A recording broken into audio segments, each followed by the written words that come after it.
The first thing we're going to see here is the longest cutscene in the game at just over 5 minutes. However, it does detail some pretty key plot elements. It is classified as an origin story, but most origin stories actually explain where someone came from. The being known only as Mentor brings the Minuteman back to his newly established base of operations. A base that will soon become known to all the citizens of Patriot City as the Freedom Fortress. All right, Mentor. I need some answers. What is this place? I have established it as a base of operations. For whom? For us, Frank Styles. This planet you call Earth is in danger. Yes, I know. I'm ready to face the communist hordes. It's the reason I became Minuteman. But why are you here? These communists are not the threat I speak of. I will tell you of a race that was once great, but has been descended into villainy and wickedness. They are called the Domain, and they are ruled by a tyrant known only as Lord Dominion.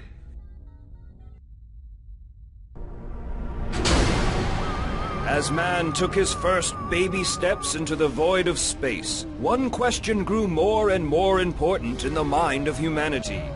Are we alone? A dreadful answer was now becoming clear. Glory to you, Lord Dominion!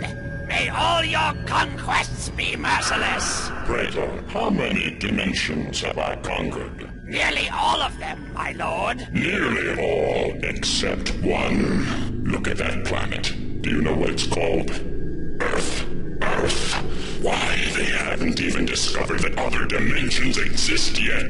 Can you imagine a planet so primitive? Lord Dominion, who is that? His name is Clubber Johnson. He sits on death row, awaiting execution for a triple murder. Do you know why he killed? For a $20 watch and some costume jewelry. Such small imaginations. What if we were not to destroy this planet, Earth? You cannot be serious, my lord! That puny planet is the only thing that lies between you and utter control of the universe! You have little imagination, lackey. I intend Earth to be destroyed, but it would amuse me if it were to destroy itself. But how can a planet destroy itself? We shall give them the power of Energy X. My lord! Have you gone mad? Give the Earthlings our secret weapon! Not all the Earthlings, you fool. Seek out the greediest, basest, and most corrupt of their number. To these wretches we shall give power beyond their imagination. Make them stronger, smarter, and better than their fellow man. Earthling has killed Earthlings since the dawn of time. Energy X will simply allow them to finish the job. They will destroy themselves utterly! I will put our scientists to work immediately! But the warlord and his second-in-command were unaware that their conversation had been overheard. For in the darkness of the Imperial Chamber, there was a spy. If the warlord destroys Earth, there shall be no dimensions left to stand up to his merciless regime. I must not allow it to happen. But how? He has an entire battle fleet, and I, the Mentor, alone dare oppose his dark plans. That's it. What if I were to steal the Energy X? I could travel to Earth and find worthy men and women to endow with its power. They could stand up to the monstrosities Lord Dominion intends to create. All I need is a spaceship and courage.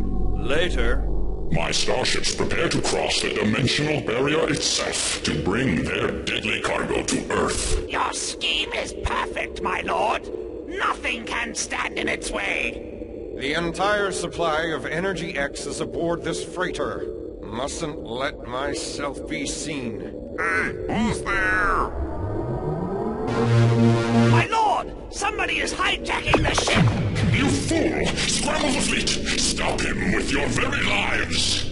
I'll have his corpse, or yours. the Mentor ship speeds away from the home planet, through the dimensional gate.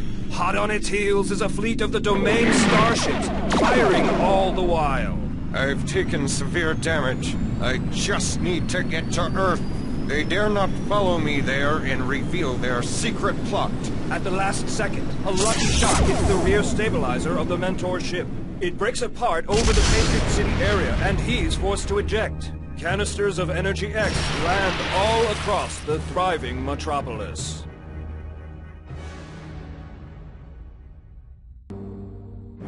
That's quite a story, but I don't believe in aliens, spaceships, or Energy X. Then how do you explain your own powers? The statue that turns you into Minuteman. We'll need to maintain a keen observation for new superpower entities. Any activation of Energy X in this city will trigger an alarm on this device. But we have to wait until it's activated, by which time it could be too late. We shall not have to wait long, I fear.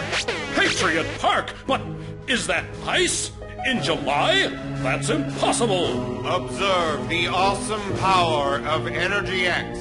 You're making a believer out of me, spaceman! To action!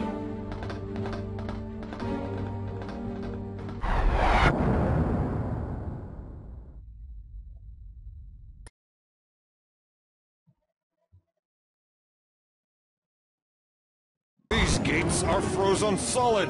Allow me to break the ice. Stars and bars! The whole park is frozen over! Suhkov bore the mark of Energy X. Perhaps the liquid nitrogen. We best neutralize this threat. You'll be neutralizing no one, Tovarich. Time to put you capitalist pigs on ice. For this mission we once again have the use of both Mentor and Minuteman, and I'm going to hopefully explore a rumour that our Green Cape Mentalist actually has a use. All of the basic thug level enemies in this section are going to have guns, therefore we can't just send Minuteman charging anymore. I mean, he has the passive ability to deflect 50% of bullets, but he's still going to take a lot of damage if we just send him in. Health in this game is a very precious commodity too. There's only two main ways to get your health back. First of which being the medal, which obviously you only get one a level, and the second being the health canisters. Now, this level is pretty rare for the health canisters. There's two throughout the map, one of which will come across naturally, and the other one you really have to go out of your way for. Throughout the mission we're going to come across a lot of innocent bystanders that have been trapped in ice. We're going to need to free them, and hopefully they might have some information on the whereabouts of Suhkov. Conveniently, Minuteman and Mentor have both developed the ability to thaw massive blocks of ice with their bare hands. Who knew? I hate the imperialist West, but I got such a bargain on this coat. In Motherland, you wait 10 hours for such a garment. And it falls apart before you even get home. Capitalist! That's the first of many snide little remarks we're going to hear about other countries. This adds further far to my theory that actually this game was originally designed as a propaganda method, in case World War III ever does break out. We can abuse Mentor's lack of need for a line of sight here. We can force the two guards to fight against each other, and then if they actually realise that that's what we're up to, we can just keep running around the building, playing a bit of Duck Duck Goose. And while these schoolyard shenanigans are going on, Minuteman's getting up close and personal and dealing with them like the man he is. Though I say that like Minuteman's the real man here. Actually, I think Mentor is. You know, he's just kind of stalling, pretending to get stuff done, and in the end just hoping someone else will come and do it for him. Luckily, Minuteman is that someone, and like any good married couple, if Mentor doesn't know what he's done wrong, the Minuteman's not going to tell him. At attention. For freedom! That's the first of probably many times we're going to get frozen by these new guns these guards are picked up from God knows where. Now there's two ways to cure this freeze. The first is to wait patiently, and the second is to use the medal to cure the status effect. Though it's usually better just to take the extra damage, and then just heal up using the medal. Now we would be taking extra damage, but fortunately for us this guard's been on the vodka to keep warm, leaving you incapable of hitting a target from about 10 centimeters away, even when it's trapped in a massive block of ice and not moving. Which is highly convenient for us, really. My husband, right near the fountain. You've got to help him.